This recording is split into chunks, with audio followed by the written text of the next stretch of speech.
Parliament ఆవరణలో విపక్ష ఎంపీల నిరసనలు కంటిన్యూ అవుతున్నాయి. కేంద్రం తీరును నిరసిస్తూ గాంధీ విగ్రహం నుంచి మకర్ద్వార్ వరకు మార్చు నిర్వహించారు. ఢిల్లీ జంతర్ మంతర్ దగ్గర విద్యార్థులపై దాడుల విషయంలో కేంద్ర హోంమంత్రి అమిత్ షా ప్రకటన చేయాలంటూ డిమాండ్ చేస్తున్నారు. అలాగే అయోధ్య విరాళాలపైన పార్లమెంటులో చర్చించాలని పట్టుబట్టారు. అటు జమ్మూ కాశ్మీర్కు రాష్ట్ర హోదా కల్పించాలని మరో డిమాండ్ చేశారు.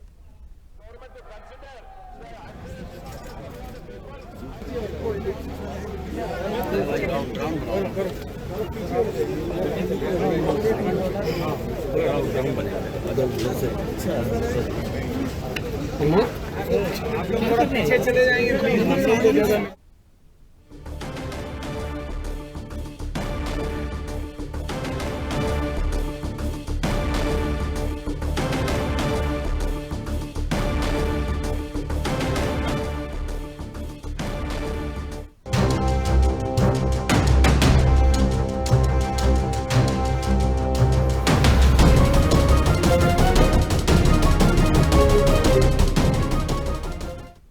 రాజ్యసభ సమావేశాలను లైవ్ ద్వారా చూద్దాం.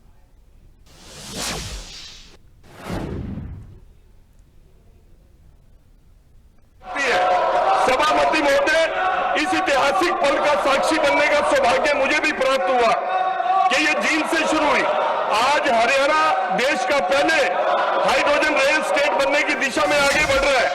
हरियाणा में एक बात कही जाती है, काम ऐसा करो कि दुनिया देखती जावे। आज भारत ने वही करके दिखाया जो तकनीक कभी दुनिया के चुनिंदा देशों तक सीमित थी, आज वे भारत की धरती पर दौड़ रही है। माननीय सभापति महोदय, मैं रेल मंत्री जी से आग्रह करता हूं कि इस ऐतिहासिक पहल का विस्तार करते हुए जींद वाया पानीपत वाया रोहतक और हिसार की तरफ से भी इसकी एक्सटेंशन की जाए, ताकि वहां के किसानों को, मजदूरों को एक जो ग्रीन एनर्जी का एक एग्जाम्पल है पूरी दुनिया में, पर्यावरण को प्रदूषण किए बिना बिना डीजल के विकल्प के रेल इंजन चलाने की शुरुआत की जाए, ताकि लोग इसका लाभ उठाकर एक सस्ती सेवा का और पर्यावरण को भी फायदा देने वाली इस तकनीक का उपयोग हो। धन्यवाद। श्रीमान हरीश बीरान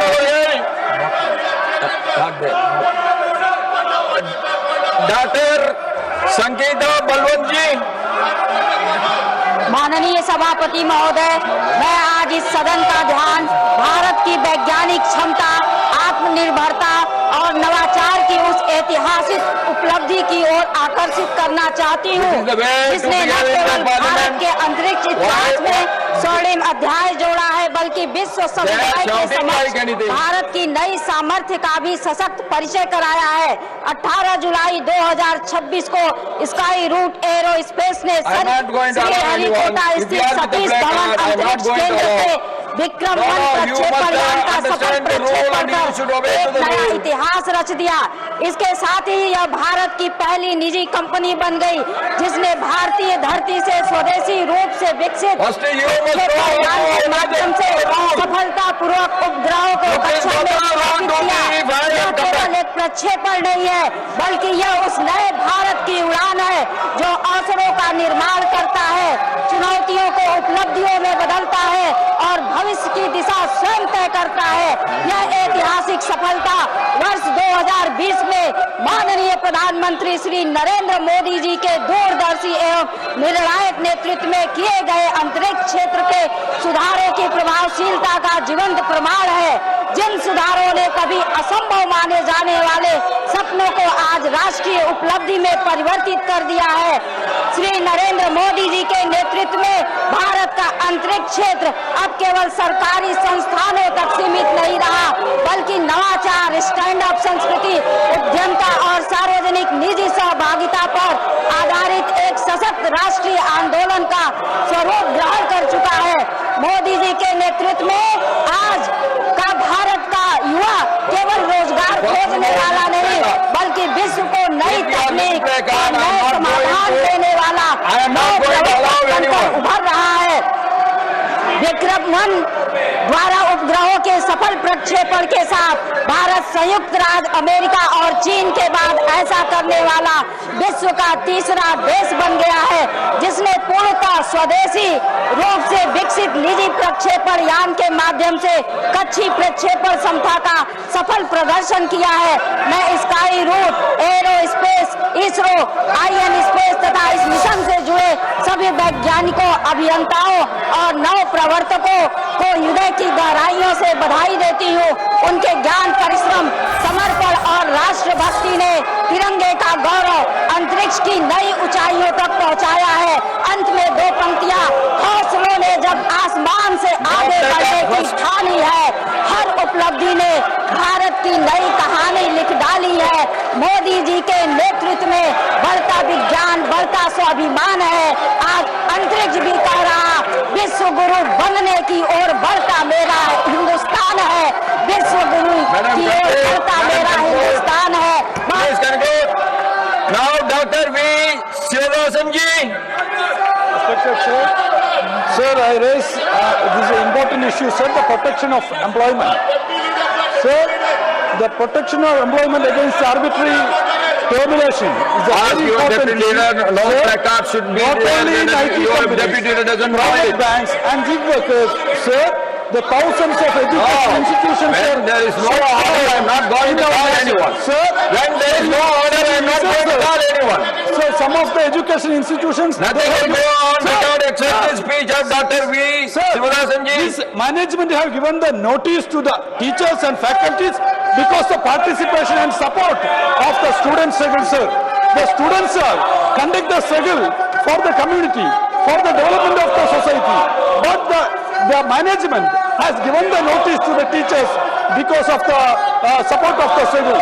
Sir, Please be on the subject. Sir, Please be on the subject. The faculty Nothing members. will go on record if you are deviating from the subject. It is about the private sector only. You should speak about only the private sector. You can give another notice. You can another notice for another subject. I will allow you. In private Not on this subject. Yes, sir. You please stick on to the subject. Sir, Otherwise, your speech will not go on record. No, you are deviating. What I have to do? You are deviating. That forces me to interfere. Otherwise, you please stick on to your subject. That will go on record. If you are deviating from the subject, then that will not go on record. Sir, private sector institutions have given the notice to the faculty members, teachers and those who are supporting the student struggle. So that's a very painful thing, No, sir. no, no. How they It have has given the nothing to do with the termination student struggle. notice. That is not. The undemocratic That has nothing manner to do they are with doing any this. student struggle. Government And, should take necessary nothing- action again. No, you please stick on to your subject. Otherwise, it will not go on So the record. private sector, I'm going to, if you are deviating, I'm going to call the next. not only in the If you are deviating from the subject, I am going to call the next private person. sector banks, the institutions. Dr. Kavita Patidar. धन्यवाद माननीय सभापति महोदय। मैं अपनी बात प्रारंभ करने से पहले देश के यशस्वी प्रधानमंत्री माननीय श्री नरेंद्र मोदी जी का और हमारे स्वास्थ्य मंत्री माननीय जगत प्रकाश नड्डा जी का हृदय से अभिनंदन करना चाहती हूं। उनके दूरदर्शी नेतृत्व में प्रारंभ की गई आयुष्मान भारत प्रधानमंत्री जन आरोग्य योजना ने करोड़ों गरीब, वंचित और जरूरतमंद परिवार को स्वास्थ्य सुरक्षा का अभूतपूर्व कवच प्रदान किया है। यह योजना केवल एक सरकारी योजना नहीं, बल्कि संकट की घड़ी में गरीब परिवारों के लिए आशा, विश्वास और संबल का माध्यम बनी है।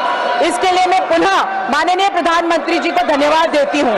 माननीय सभापति महोदय, आज मैं स्वास्थ्य बीमा से जुड़े एक महत्वपूर्ण जनहित के विषय की ओर सरकार का ध्यान आकर्षित करना चाहती हूँ। आज देश का मध्यम वर्ग, नौकरी पेशा परिवार और वरिष्ठ नागरिक अपनी मेहनत की कमाई से निजी स्वास्थ्य बीमा पॉलिसियां खरीदते हैं।